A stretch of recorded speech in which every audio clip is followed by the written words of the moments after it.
absolute major shakeups in the gaming industry right now. Don't know where those pieces are going to fall after everything is said and done. But one thing that I think we were all kind of figuring these companies were thinking about, like hardcore, because the operational costs, their CEOs are getting, tens of millions of dollars. It's like, how do we make more money? And, price increase. That's usually the laying off devs or, employees, or a price increase. Those are their two go-tos. Yeah, it seems like making a good product isn't an option for some companies. Not an option. Not an option. No, absolutely not. So our first one we're going to get into, which I'm sure we'll have so much to talk about, is going to be the GTA 6. There was a insider analyst, and he was speculating that if GTA 6 sells their game at $60 or $80 to $100, the whole entire industry will follow suit, and that will be a death nail that will spiral the game industry. It will. Yeah, but they're saying it's going to be at least 100 for the base model of GTA 6 or more, and you've got all those companies saying, "Yeah, do it so that we can raise our prices." And that's the way it usually goes. Yes, I know. Someone's got to step through the door first, and then everybody who's too cowardly to make that decision first follows through afterwards. Exactly, because they know one company needs to set the precedent, and everybody's waiting for it to be GTA 6. Because they know if they did it themselves, they wouldn't sell. They'd have to close their doors. For sure. Exactly. I'm telling you right now, though, I can't even buy Echoes of Winston for $60, let alone $100. But you just bought a house, Yeah, I did. So I did. Yeah, it's going to be a little tight for a bit. Exactly. But when you factor in the cost of inflation, this is the cheapest the games have ever been. Is that stupid narrative that I keep hearing? It's like, yeah, $60 is still $60. Mm-hmm. No. Sorry, $70 is still $70. Yeah. Let's get into the article. I'll read some of the quotes he has, and then we'll discuss, because this, I feel, is going to be a hot button issue right here. It is. You reckon? You're right. Oh yeah, 100%. Maybe. So it says, while this price hike would certainly raise eyebrows with the video game audience, Ball argued that a $70 GTA 6 would be the cheapest GTA game ever released in real terms. That is, when taking inflation into account, which we will get to. In real terms, $91 would be average, Ball said. Packaged game prices have never been lower in real terms than they are today, even though budgets are at all-time highs and player growth is stalled. Ball said in the report, GTA 6 could reestablish packed video game prices after decades of inflation despite rampant cost growth. Ball's report has sparked a discussion about the value of video games and the likelihood that Rockstar would actually go through with an $80 to $100 price range for GTA 6. Reacting to Ball's comments, Michael Deuce, hope I'm pronouncing that right, publishing director at Baldur's Gate 3 developer Larian, tweeted, "You're not supposed to say this out loud." Okay. He continued, "A good company raises salaries in line with inflation so that their staff don't die or something, but games prices haven't risen with inflation. This isn't the reason the industry is in the crap for now, but it is an uncomfortable truth. On the other hand, the responsibility for a game developer is to make sure that the game they show lives up to that promise, and that the investment in that investment from the player." So, and this is coming from IGN, this being pinned by Wesleyan Poole. So first off, I would dare say the profits for these companies have been historically high. I would definitely say that. They didn't see billion-dollar games back in the day. That just didn't happen. It's kind of like the entertainment industry. If orange to orange comparison, the movie industry, once they saw that they could make tons and tons of money, they started investing tons and tons of money into these projects that they were working on. And that is a risky proposition, just because if it doesn't do well, you're out 500, 600, 700 million dollars. Not very smart. What do you call it? A budget balancing. It's not very smart, right? So I would say there's a couple of things that I really, really want to say, but I guess the most important one is one, if you do this, a lot of these studios will absolutely fail, right? And two, the gamers, your customers, are not responsible for how much you spend on your staff, on your CEOs, or on your projects. We're not responsible for that. And, you know, if you put out you know, I hate this, you know, it's a lot of effort to make a video game. Sure, fine. I don't care. You know, if you make a Concorde and you spent $400 to $500 million making it and it doesn't sell, it's not our fault. It's not gamers' fault. Okay, that's your fault. We didn't ask for these bloated budgets. Exactly. And the one thing that I find interesting with this comparison between the real price versus the nominal price is that it doesn't take into account the quality of the product. Right. I mean, if you want to charge $100, I need $100 worth of entertainment and value from that. And I mean, GTA 6 is probably going to be the first GTA game that I am not going to play just because I don't like what I've been seeing. And I can't imagine how, because of the trajectory that it's been going in my own personal view from like GTA 4 and onward. GTA 5 didn't have any DLC because they were making too much money with GTA Online. And I don't like the trajectory that it's going, where it's like money is the most important thing, not telling a compelling story that gamers want to experience. It's just, let's just get to GTA Online quickly so we can start raking in the cash. Exactly. If that's the case, why do you need to charge $100 for this game? Why do you need to charge $90 for this game? We didn't ask for that. Exactly. You're right. Yeah, and you know it's going to cost more as well. Like, so I imagine this will be a live service game, so there's going to be more. There's going to be add-ons. There's going to be perks for this, perks for that. Yep. And Well, I don't know, man. That's a crazy price. GTA Online makes a lot of money. Yes. Yeah. A lot of money for them. Oh yeah. So if you've got Absolutely. a brand new map in South Florida and whatever other regions they're going to include, and you bring GTA Online to that, it's going to make money hand over fist. Oh yeah. No question. Oh yeah, 100%. I mean, Which I saw. Which it would have been better if they, you know, because that's going to be their ultimate goal is GTA Online. And so they should have just been like, here, buy this for $40, and then here's your GTA Online membership, because you still have to buy extra stuff on top of that membership. Exactly. You know, and it just makes more sense to do it that way, because half the time people aren't even playing the story mode. Yeah. No, there's this desire, I think, to double dip, which Yes. is get money off the top from the cost of the game and then get them on the back end with microtransactions Of course. through GTA Online. And Yep. I want to use stronger language, but I'll just say squash that. Yeah, absolutely. Not interested. Not interested. And the way they're talking about how, like, oh, well, you know, as far as inflation goes, $70 isn't a lot at all. $60 and I don't care. $70. No, you're full of crap, because first of all, you're overspending on all this stuff anyway. Half the time you're not delivering.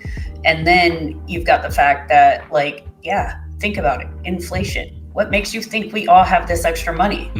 Yeah. I always find that to be a weak argument for me to spend more on an entertainment product. This is always a luxury. Yes. Yeah, definitely. And so, I want to say, Legendary Drops. Anybody watch his content at all?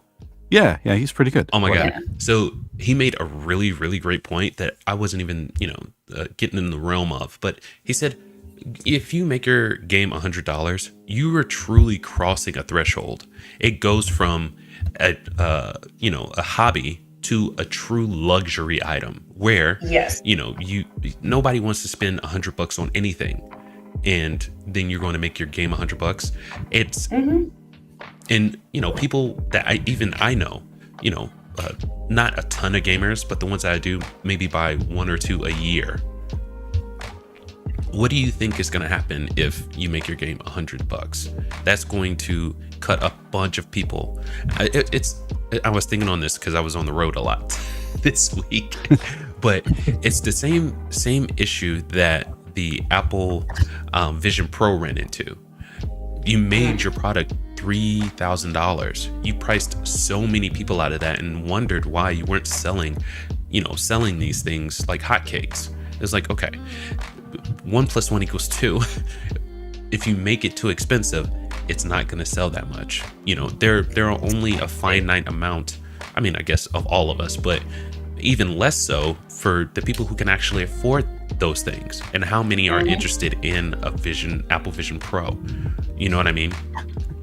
Yeah, not enough. 100%. And so they stopped production on it. It was like, yeah, that makes sense.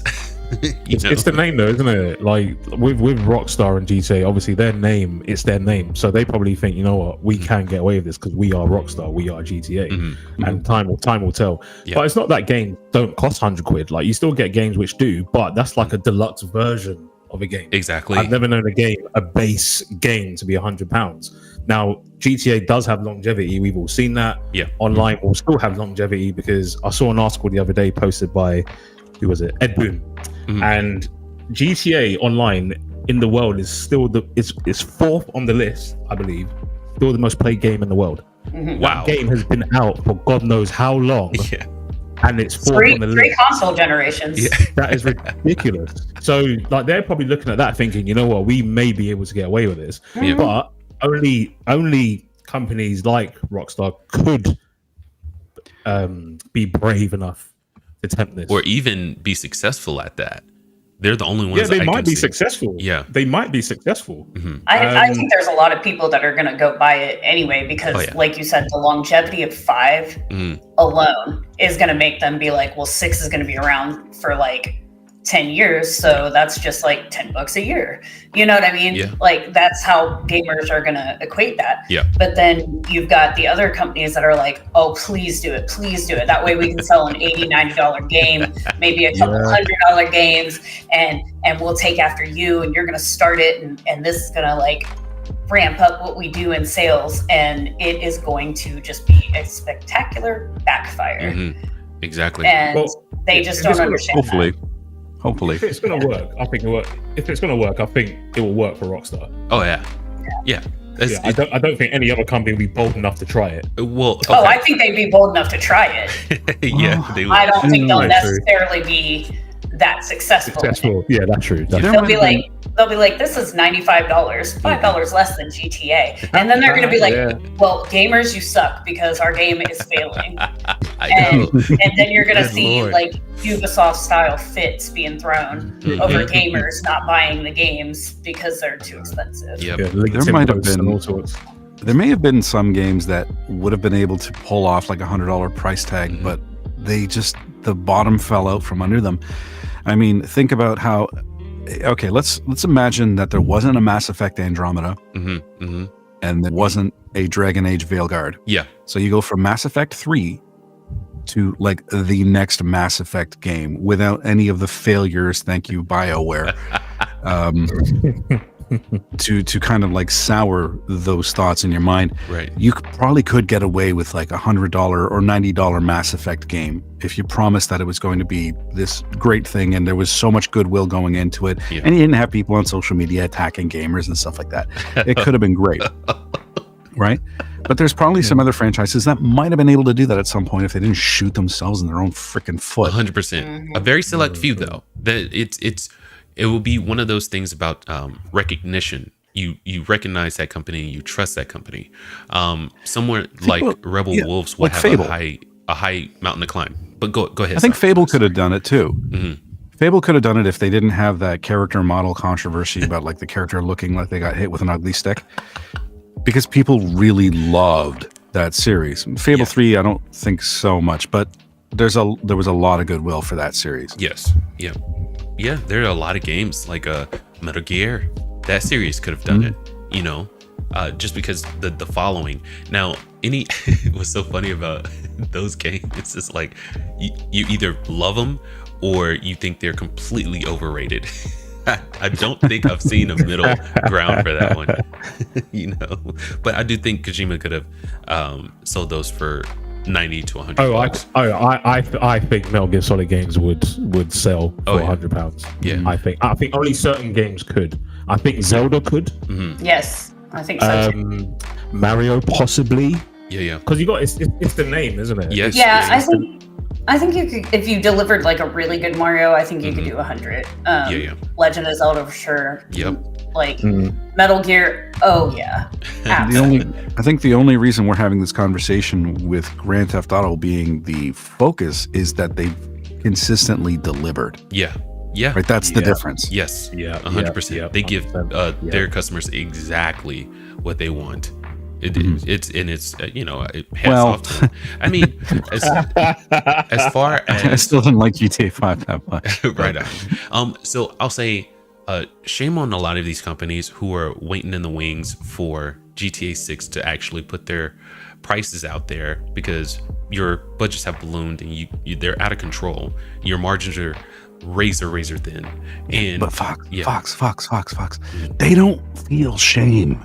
Yeah, they don't. Shame on them, yes, but they don't feel shame. Yeah. Just marching forward with whatever they think is going to make them the most buck. 100%. Do you remember that that scene from 300 where all of the Spartans were just shoving? I want to say they were Persians, shoving the Persians right off the side of that cliff. Oh yeah. I'm gonna have a Scotty moment. I haven't seen that movie.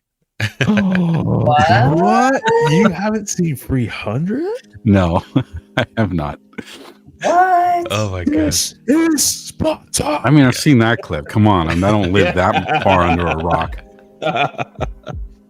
Right on. All right, I think that was perfect. Everyone, I will say, sorry, Fox. Yeah, one thing. ahead. I think Nas hit the nail on the head. If a game's going to be £100, I think it needs to have longevity. Yes. And it needs to be, dare I say, worth £100. Like a couple of hours story isn't going to cut it. No. Right? No. Let's be honest. I think we know GTA has longevity. Yeah.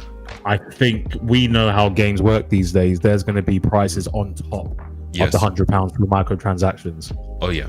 And this seems like a very sneaky route to say, right, here's the base. Okay, but how much else is it going to cost? Because we know there's more. Like, for example, if they do DLCs, right? That's going to cost. Not anymore. Exactly. Yeah, well, I doubt they'll say, oh, here, guys, here's a DLC for free. Here's GTA Online for free. I doubt that. There'll be more to it. Not unless they get in trouble like CDPR. Yeah. Then they give out a free DLC. Yeah.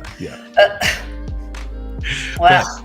But along those lines, we read a report about I don't think he was an analyst. I think he was actually in the industry making games. But he was talking about how the length of games the price of games should reflect the length. Like, for some reason, they think that the longer the game, the more money you can charge for it. And we were talking about the Assassin's Creeds and things like that. You remember that report? Yeah. So. Yeah, no. Just because your game's longer doesn't mean you can charge more for it. It's gotta be quality. I want to say it was not Odyssey. Was it Odyssey or Valhalla? Well, it was just filler, bunch of filler. Gigi, you would know. It was Valhalla mostly. Right on. See, I mean, it was a good campaign. Yeah. Don't get me wrong.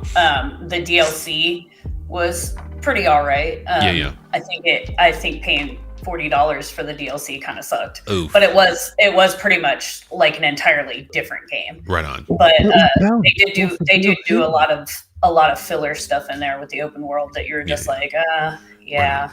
Yeah. £40 for DLC is crazy. Yeah. It was like a whole other game though. Yeah. Like, I mean, it honestly was. Okay. 2025, I think indies are going to eat AAA's lunch all day long. That's what I would assume I so, suspect is going to happen.